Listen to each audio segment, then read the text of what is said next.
श्रीनाथ जी गुरु गोरखनाथ जी के चरणों में आदेश आदेश आदेश। महामाई महाकाली भैरव बाबा भगवान दत्तात्रेय जी नवनाथ 84 सिद्धों के चरणों में आदेश आदेश आदेश। अलख निरंजन हर हर महादेव। आज बात करते हैं मंगलवार 30 मई ज्येष्ठ शुक्ल पक्ष की दशमी तिथि। आज सूर्योदय 5:24 पर होगा, जबकि सूर्यास्त का टाइम शाम को 7:13 पर है। शक संवत 1945, कली संवत 5125 और विक्रमी संवत 2080 है। अभिजीत मुहूर्त का समय सुबह 11:51 से 12:46 पर रहेगा और राहुकाल 3:45 से 5:29 तक रहेगा। आज दिशाशूल उत्तर की रहेगी, तो उत्तर दिशा की यात्रा करते हैं तो आज टाल दीजिए। आदेश आदेश। अलख निरंजन हर हर महादेव। बात करते हैं कन्या राशि की। तो कन्या राशि के लिए फिलहाल आज का समय जो है वो अच्छा रहने वाला है। कहीं पर कोई दिक्कत नहीं दिखाई देती। धन की प्राप्ति आज होती हुई नजर आती है। कहीं ना कहीं थोड़ी अनिश्चितता का दौर तो रहेगा, लेकिन भैया किसी ना किसी तरीके से माँ लक्ष्मी का आगमन आज हो ही जाएगा। अभी कुछ दिनों से दिक्कत चल रही थी कि व्यापार में दिक्कत आ रही थी, तो अब धीरे धीरे वो जो प्रक्रिया है वो समाप्त होनी शुरू होगी और आपके पास धन का आगमन कहीं ना कहीं बढ़ना शुरू हो जाएगा। अब देखिए, जो हमने आपको कल बताया था कि बुध देवता की राशि में फिलहाल चंद्रदेव गोचर कर रहे हैं और अब अपनी पूर्ण बाहुबल की स्थिति में आ चुके हैं और बुध से अर्थात 8वें स्थान से 6ठे स्थान पर। तो यह जो योग होता है इसको षडाष्टक योग भी एक तरीके से बोल सकते हैं। क्यों? क्योंकि जहाँ चंद्र आ रहे हैं और उनसे जो उस हाउस का लोड है वो षडाष्टक का योग बना रहा है। तो ऐसे में क्या होता है कि बहुत पुराने लोग जो कभी आपसे मिले हों उनका अचानक से आपसे मिलना हो जाता है। उनसे अचानक से जो दूरियां बनी थी वह समाप्त हो जाती हैं। तो यह योग आपके लिए बहुत ही अच्छा योग आएगा, जबकि है षडाष्टक योग, लेकिन षडाष्टक योग का भी यह लाभ आपको मिल रहा है। अब इसका जो दुष्परिणाम होगा वो क्या हो सकता है? तो भैया चोट चपेट की आपके साथ कुछ आशंका हो सकती है।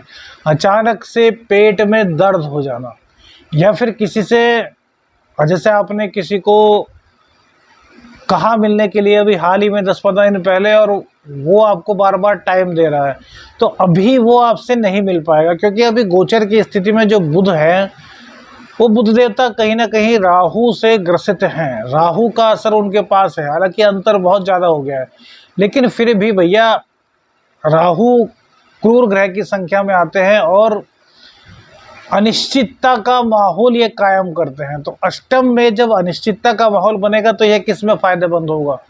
यह आपके आध्यात्मिक ज्ञान में फायदेमंद होगा। कोई ऐसी चीज आपको दिखाई देगी जो आपके सामने है, अर्थात जैसे गड़ा हुआ धन। कोई आप ऐसा काम करते हैं जिसमें अचानक से धन की प्राप्ति हो सकती है, वो आपको दिखाई देगा, आपकी नज़रों के सामने है, लेकिन चाहकर भी आप उसको प्राप्त नहीं कर पाएंगे। हालांकि गुरुदेव की दृष्टि भी वहां पर है, तो आपको प्राप्त तो होना है, लेकिन अभी उसमें थोड़ा वक्त लगना है। तो इस तरह का जो दोष है ये षडाष्टक योग के कारण फिलहाल आपकी कुंडली में बना हुआ है। अब इसका ही एक फायदा और भी आपके कुंडली में है। वो क्या?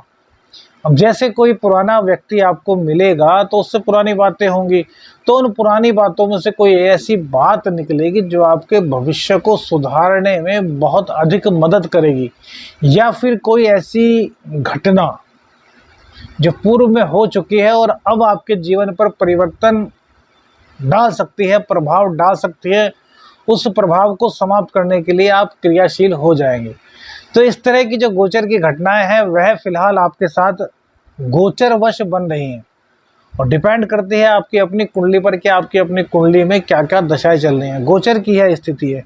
अब एक चीज़ और है कि कहा जाता है कि जब भी एकादशेष का संबंध लगन से बनता है तो ऐसे में व्यक्ति जो है वो पूरी तरीके से प्रोफेशनल हो जाता है। प्रोफेशनल होना कोई बुरी बात नहीं, हम भी प्रोफेशनल हैं, आप भी प्रोफेशनल हैं, सब प्रोफेशनल हैं। लेकिन प्रोफेशनल होने के साथ साथ यदि आप दया भाव को छोड़ देते हैं तो यह गलत है। यदि अब हम यह नहीं कहते कि आप सुबह शाम तक 1000-1500 रुपये कमाते हैं और फिर 100-200 रुपये खर्च कर दें, क्योंकि भैया खर्चा होता है।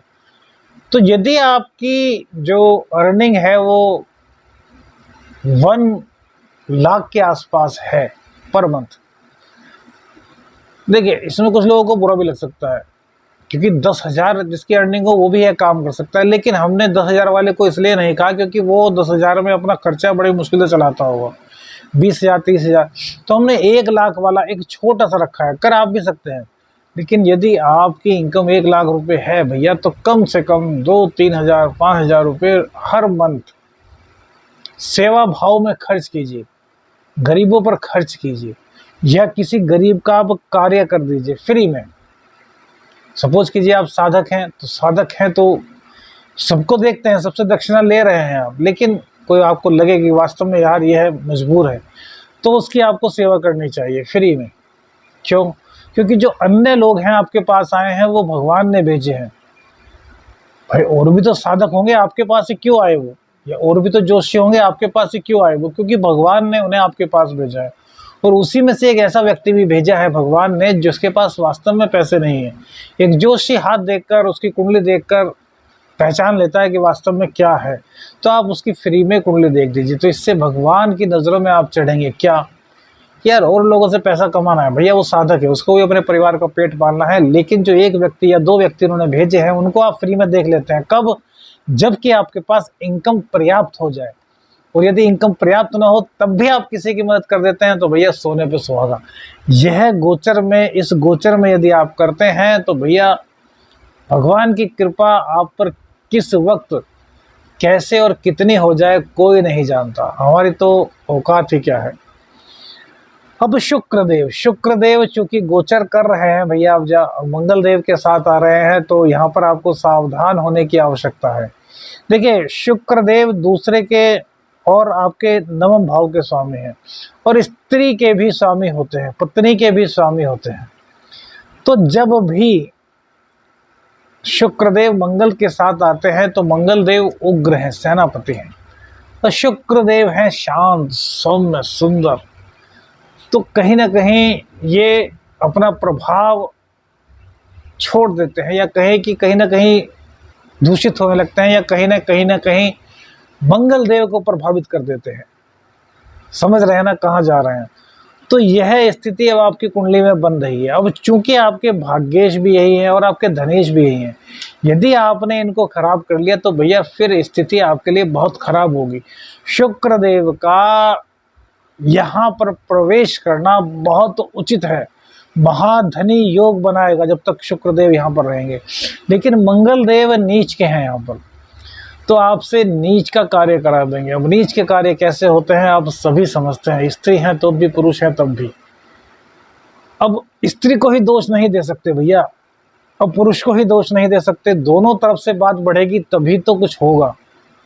तो इसमें स्त्रियों को अमूमन माना जाता है जिम्मेदार। नहीं भैया, स्त्री क्यों जिम्मेदार है? क्या स्त्री कुछ गलत कार्य अकेली कर सकती है? नहीं, जब तक पुरुष नहीं करेगा तब तक नहीं होगा ना। तो दोनों बराबर के जिम्मेदार होंगे और दोनों के ही जीवन पर प्रभाव पड़ेगा। इस बात को सोच कर रखिए। यदि चरित्र को थाम लेते हैं भैया तो इनकम में आपका कोई सानी नहीं रहने वाला। धीरे धीरे आपकी इनकम बढ़नी शुरू हो जाएगी, बशर्ते आपकी कुंडली में शुक्रदेव की स्थिति सही हो। और आपकी कुंडली में भी शुक्रदेव पीड़ित है और गोचर में भी यह स्थिति बनेगी तो भैया फिर तो हर तरह का पतन होगा। धन से जाएंगे, मान से जाएंगे, सम्मान से जाएंगे, भाग्य से जाएंगे, बिजनेस से जाएंगे, संतान से जाएंगे और पत्नी से भी जाएंगे। इस तरह का योग बनेगा, क्योंकि कन्या राशि के लिए शुक्रदेव बहुत ज़्यादा मायने रखते हैं। अब शनिदेव बचाने की कोशिश करेंगे, लेकिन भैया बहुत सारी कहावतें हैं कि जब विनाश आता है ना, विनाश का समय आता है तो विवेक को पहले से ही मर जाता है। तो विवेक को जिंदा रखिए, सब कुछ अच्छा होने वाला है। आज जो गोचर बना है इसमें आप थोड़ा बहुत रिस्की कार्य कर सकते हैं, धन आगमन आपका हो रहा है, बिजनेस की स्थिति भी आपकी आज ठीक रहेगी, दाम्पत्य जीवन में भी निखार रहने वाला है। आध्यात्मिक लोगों का साथ आपको मिलेगा। उपाय के तौर पर आज गाय माता को आटे में मिश्री रखकर खिलाइए। आदेश आदेश आदेश अलख निरंजन, हर हर महादेव।